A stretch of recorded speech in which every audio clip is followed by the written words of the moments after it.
teman-teman, selamat datang kembali di channel Refleksi Pribadi. Channel yang membahas seputar cerita-cerita horor dan cerita menyeramkan yang menarik buat didengerin. Pada kesempatan kali ini, gue mau bawain cerita yang berjudul Tersesat di Pasar Setan. Tapi sebelum lanjut ke ceritanya, gue mau ngucapin terima kasih buat kalian yang udah setia dengerin semua cerita-cerita di channel ini. Jangan lupa buat terus dukung channel ini dengan cara like dan komen, biar channel ini terus berkembang dan terus bisa menghibur kalian semua. Tanpa berlama-lama lagi, mari kita mulai ceritanya. Di kaki gunung yang terkenal angker, dua sahabat Akbar dan Andi memulai pendakian mereka. Gunung itu terkenal tidak hanya karena pemandangannya yang menakjubkan, tetapi juga karena cerita-cerita mistis yang beredar di kalangan pendaki.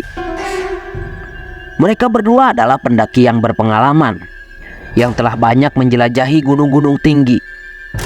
Namun, gunung ini berbeda. Ada aura-aura misterius yang menyelimuti setiap lekukan jalannya, dan keduanya merasakan getaran aneh sejak langkah pertama mereka. Hari itu, matahari terbenam lebih cepat dari biasanya, dan kabut tebal mulai turun, membatasi pandangan mereka. Akbar dan Andi mencoba mengikuti jalur yang sudah mereka rencanakan. Tetapi, semakin mereka berjalan, semakin mereka merasa bahwa sesuatu yang tidak terlihat mengubah arah mereka. Pada akhirnya malam pun tiba. Mereka menyadari bahwa mereka telah tersesat. Akbar mencoba menggunakan kompasnya, tetapi jarumnya berputar tanpa arah yang jelas. Andi yang biasanya tenang mulai panik. Mereka memutuskan untuk membagi tugas. Akbar akan mencari sinyal di puncak bukit terdekat, sementara Andi akan mencari air. Namun, ketika mereka berpisah, kabut menjadi semakin tebal, dan suara-suara aneh mulai terdengar dari kegelapan. Akbar berteriak memanggil Andi, tetapi tidak ada jawaban. Dia mulai mencari sahabatnya dengan penerangan dari senter kecilnya, tapi semuanya sia-sia. Di sisi lain, Andi menemukan sebuah sungai kecil dan mengikuti alirannya, berharap akan menemukan jalan keluar. Namun apa yang ditemukan adalah sesuatu yang lebih mengejutkan. Di tengah hutan itu, cahaya lampu berkelap-kelip terlihat, dan suara-suara orang berbicara dan tertawa terdengar. Dia mendekati sumber suara dan terkejut menemukan sebuah permukiman dengan pasar malam yang ramai. Orang-orang berpakaian tradisional berjalan ke sana kemari, menjual makanan dan barang-barang aneh yang tidak pernah dilihat Andi sebelumnya. Andi mencoba berbicara dengan beberapa orang, tetapi mereka hanya tersenyum dan kembali pada urusan mereka. Dia merasa ada yang tidak beres. Wajah-wajah mereka terlihat pucat, dan secara tidak sengaja dia pun bertabrakan dengan salah satu penjual. Dia terkejut karena seluruh tubuh penjual itu terasa sangat dingin. Tanpa berlama-lama, dia pun berjalan lebih jauh ke dalam pasar. Dia menyadari bahwa tidak ada anak-anak ataupun orang tua.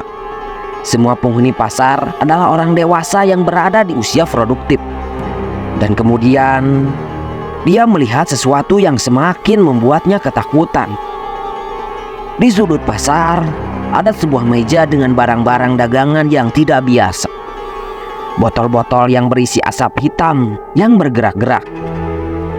Seorang penjual dengan mata yang menyala menawarkan botol itu kepada Andi, mengatakan bahwa itu akan membantu dia menemukan jalan keluar.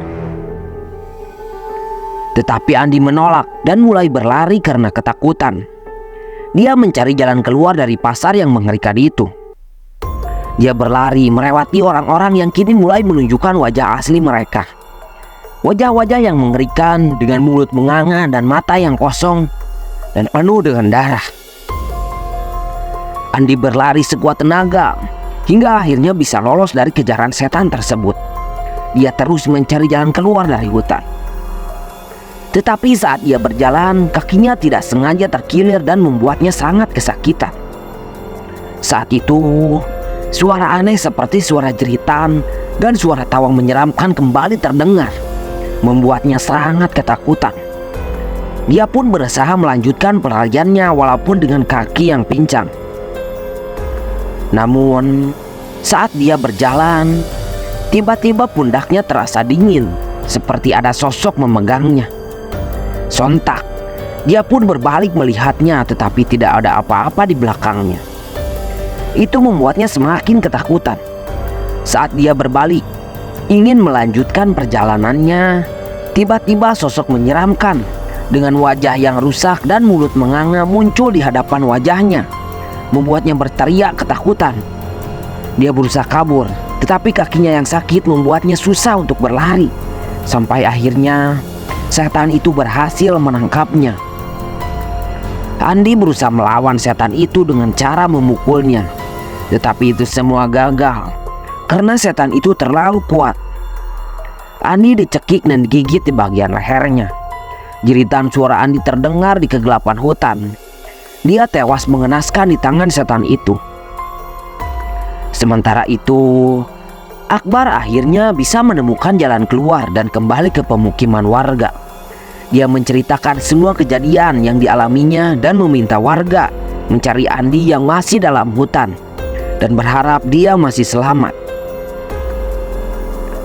Setelah 3 hari pencarian, akhirnya Andi ditemukan dengan bantuan tim SAR dan warga setempat. Tetapi Akbar sangat terkejut bahwa Andi sudah tewas terkapar di bawah pohon besar dekat sebuah kuburan tua dengan kondisi mengenaskan. Tubuh Andi menjadi keriput dan penuh dengan luka sayatan. Akbar pun sangat sedih dan menyesal telah melakukan perjalanan tersebut. Dia pun mengalami trauma dan tidak mau lagi pergi mendaki gunung. Nah, itu dia cerita yang bisa gue bawain kali ini teman-teman. Kalau kalian suka dan belum subscribe, yuk langsung aja ditekan tombolnya. Dan jangan lupa buat aktifin lonceng notifikasinya biar nggak ketinggalan cerita seru selanjutnya. Kalau ada cerita misteri yang kalian alami, share aja di kolom komentar. Siapa tahu cerita kalian bisa jadi bahan video selanjutnya. Terima kasih udah nemenin gue. Sampai ketemu di cerita berikutnya. Selamat tinggal.